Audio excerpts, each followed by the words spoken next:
Viewers, you're still here on Scope with me, Waqar Rizvi. In this segment, we're going to discuss how Iranian Americans, as well as Iranians themselves who have valid visas to the U.S., have been stopped at the border, detained at the U.S. border. That is more specifically with the Iranian Americans. That was more at a Canadian point of entry, where initially Customs and Border officials had said that there was no such order given out to hold Iranian Americans at any point in time. This is, of course, all in the context of the assassination of Qasem Soleimani, an Iranian general. As we know, that had happened, of course, close to Baghdad International Airport, and we know the tensions that have ensued since then. Was this the right policy, though? And why did CBP originally deny that this existed altogether? Because now we have a memo that has come out, and this memo came out a number of days ago, about how all persons born after 1961 and before 2001, be they Palestinians and Lebanese, may have traveled to Israel and Jordan, Iranian Lebanese officials. I mean, this is quite a wide range of people, or any other nationality that's traveled to Iran must be detained, questioned, etc. And then, interestingly, even later on, it mentions even if they're not of Shia faith, anyone can state that they're Baha'i, for example. Please question further to determine if this is the case. When in doubt, send for high-side checks as well. All of this is very troubling, is it not? And a lot of people have spoken about what this exactly may mean going forward. We already have continuing reports coming out, not just of those Iranian Americans who've been detained at the Canadian border, Canadian-U.S. border, I should say, but even Iranians, as I said, with valid visas, students, master's students, undergrad students, or otherwise, who have been stopped from coming into the U.S., their visas canceled altogether, and they've been deported back to Iran. Let's discuss all of that a bit further. We're joined now by Ahmad Hashemi, who is an Iranian freelance journalist and an expert on the Middle East region and global geopolitical trends. He's joining us now from Washington, D.C. Joining us from New York is Hans Jacob Schindler, who is a former German official who served in Iran between 2005 and 2011. Hans and Ahmad, as always, we appreciate your time this morning. Hans, let me start with you. What do you make of the CBP memo? I'm sure you've seen it. It does make for disturbing reading, doesn't it, that a specific group would be targeted in this fashion? Well, I mean, first of all, it is an expression of the heightened state of alert that America finds itself in after the killing of Soleimani. The Iranian side has been very clear that there will be a response to the killing, and we have seen the rocket attacks, but it was also clear from several sections within the regime that this is not going to be the final answer of the regime, and that there's going to be a multi-pronged response. To me, this looks like a absolute administrative overreach. Obviously, you have to expect that there may be something that the Iranian side want to try on U.S. soil, but I mean, to just basically anyone on that extensive list being questions, and that it's really important to distinguish the terminology here. They're not asking to detain them; they're asking them to further question them, which is basically a second line of control that you do if you have any suspicions about the incoming passenger at an airport. So it's not detainment; it's the second line questioning. To roll this out in such a broad manner to such a large group of people just clearly shows how nervous the security establishment within the U.S. is at this particular point. But on that point of detainment, though, I mean, as you know very well, there were Iranian Americans who were detained for many hours, especially at the Canadian points of entry.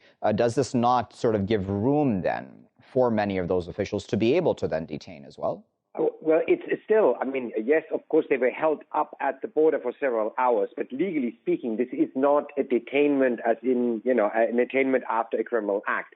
This is holding the individual, and this can happen at any airport to any individual around the world. This is the second line questioning if you do have a ground for serious suspicions. Now, obviously, the limit for this has been set down in this document at such a, you know, absolute low level that this is happening far more often than it usually would. But I mean, being questioned in the second line questioning, and that being able to take many, many hours, you know, is a daily occurrence if you're looking for drug couriers. And if you have the suspicion that an individual has drugs on his or her body or inside her body, that can take several hours. But it's not, legally speaking, a detainment as in an arrest for a crime committed yet.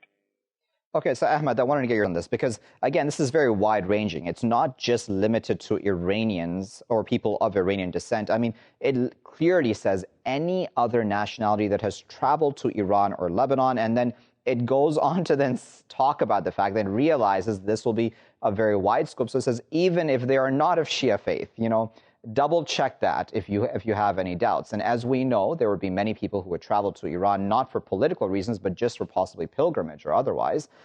Again, this is staining a very large group of people, isn't it? Of course it is. And the Trump administration has always tries the easiest but the most inhuman and troubling methods when it comes to, let's say, Muslims and certain people, brown people and other certain peoples that for him can be a target, can be collectively punished for wrongdoing, for something that political that is going on. So this is very troubling, and this is not defendable. And especially this administration that has different tendencies. We see that after this administration is in power, different hate groups are on the rise, and we see that many neo-Nazi and white nationalist groups are directly and indirectly expressing their support, their excitement about this administration. So whatever this administration does can be easily related to the collective punishment, which can be racist and inhuman approach in dealing with the issues of national security. What are your thoughts also about those 17? I believe there are at least 17 Iranian students who have had, their visas revoked, valid visas, mind you, right at ports of entry, and they've been told to go back to Iran, that is, and they're not allowed to now continue their studies, be they undergrads or graduate students. That's quite a large impact as well, right? And that hurts even, any soft power that the U.S. may have had in the minds of Iranians? Of course, I don't have any specific information regarding this specific case and these students. But again, if Iranian regime, which is a bad regime, which is doing a lot of wrong stuff from my perspective, but that doesn't mean that the United States can jump into the easiest solution and the most inhuman solution, and that is the collective punishment. So the United States cannot justify the violations of human rights, the violations of personal, let's say, rights and privacies, everything with the human rights issues, with the national issues of national security. So this is absolutely unacceptable, and there's no justification for that. Ahmed, when we're talking specifically at this point in time then about the entire U.S. policy towards Iran, do you think that even when it comes to just how Iranians within Iran, when it comes to sanctions or otherwise are treated, do you believe that that is also a form of collective punishment? Because as you well know, Ahmed, it's not the government that is really hurting, it's actually the Iranian people that continue to suffer at this time.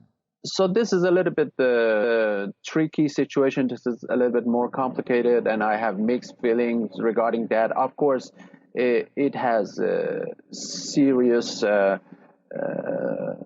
effects on the people, but at the same time, we need to understand that this is the regime that when in Obama time, when we had the Iran deal, when we had the JCPOA, and Iran got the frozen money, which was a huge amount of money, it didn't spend that money to improve infrastructure, to improve economy, to improve the healthcare.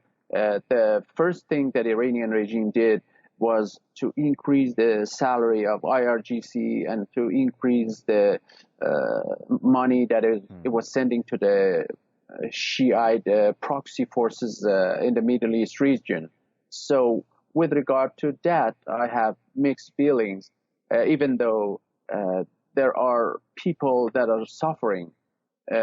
But again, this is very complicated situation, and there is no just a simple answer for that.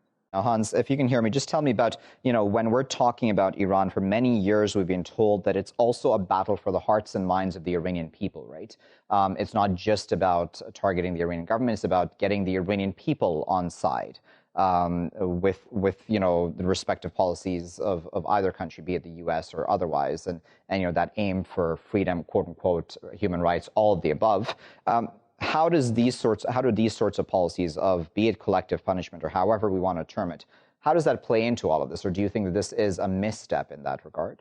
Look, obviously this is not a heart and mind policy. This is a security policy that they put in place for the United States. But one thing that I think got really underreported is something that the U.S. government also did a couple of weeks ago, is an official cable that went out from the State Department to all U.S. diplomats, asking them not to contact any Iranian opposition groups outside the country. And you know that there are several that in particular this U.S. administration's former and current officials had been in touch with, like the Mujahideen Khalq. And this is really the first time that the U.S. administration actually forbids its diplomats to have contact with opposition groups outside the country. It used to be the other way around. If you remember, under George W. Bush, it was actually the State Department forbidding its diplomats to have contact with officials of the Iranian regime. So in a way, this was a total reversal.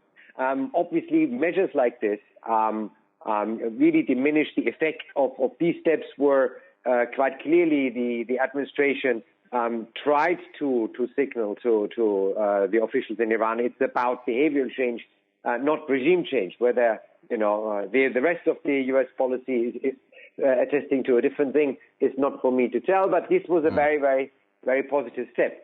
This kind of increased security measures in order to protect the homeland is obviously not going to go down very well with anyone in Iran, pro or anti-government. Okay, so then as a final thought, then, Han, I'll give you the final word. From your time in Iran as a German official who served there, do you think that the Iranian government is under pressure to possibly come back to the negotiating table, as Donald Trump would want? I mean, obviously, the maximum pressure campaign does enormous economic damage to wide parts of the society. On the other hand, I do understand the counter-argument from some Iranian officials that even if they would want to come back to the table and negotiate a deal with a new American president, the last deal, which was confirmed by the United Nations Security Council, lasted exactly until the end of the presidency of the last president. So there is a understandable amount of confidence gap, even among the most well-meaning within the Iranian government. I cannot see that at this particular point a negotiation is about to happen, but I do see several areas of communications between the Europeans and the Iranians, between countries in the region and the Iranians, that hopefully will, build a path towards a new negotiation. Very well. We'll leave the final word, but we appreciate both Hans and Ahmad for their time this morning, speaking to us from Washington and New York, respectively.